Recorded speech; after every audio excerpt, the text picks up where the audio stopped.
Holding someone accountable is the best gift that you can give them. Because ultimately, when you hold a teammate accountable, hold a family member accountable, you're telling them, I care so much about you, and I care so much about us, that I'm not gonna let you slide.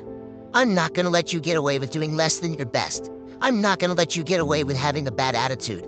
I'm not gonna let you get away by stepping out of bounds. I care so much about you and I care so much about us that I'm gonna give you the gift of accountability. And ultimately, that's what accountability is. Accountability is a gift. Now, it doesn't always feel that way when we're on the receiving end of it, but if you can get everyone on your team or in your organization to realize that when a teammate cares enough to hold them accountable, that is how you protect the sanctity of the locker room, as we say. That is how you protect your culture.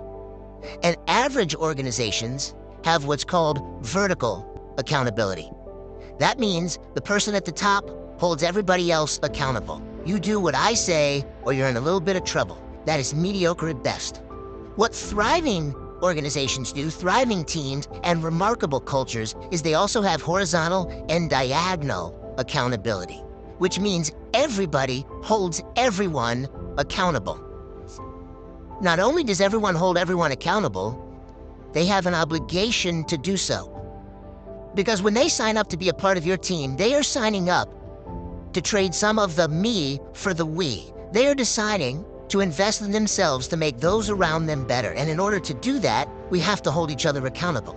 Which means it does not matter where you fall on the org chart. If you are part of that team, you have a responsibility, you have a right, and you have an obligation to hold everyone else accountable to the collective standards that you've created. And when we can get everyone on the team to be just as open to receiving that accountability as they may be to delivering that accountability, now we've got something special. And what happens a lot of times when you're being held accountable by a teammate is we often make a complaint, or we blame, or we make an excuse. We resort and default to a trilogy of things that does not help the situation. So we need to make sure that we create a culture that embraces accountability as a great thing. See, a lot of people hear the word discipline. This happens a lot with children. Children hear the word discipline and they have a negative connotation of that word.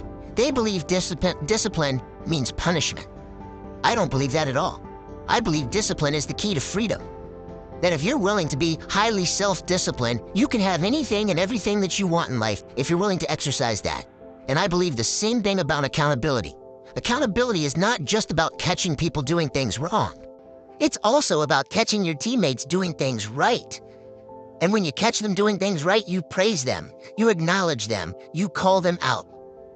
And you appreciate them with specificity in a customized way that makes them feel great about what it was that they just did to contribute to your culture.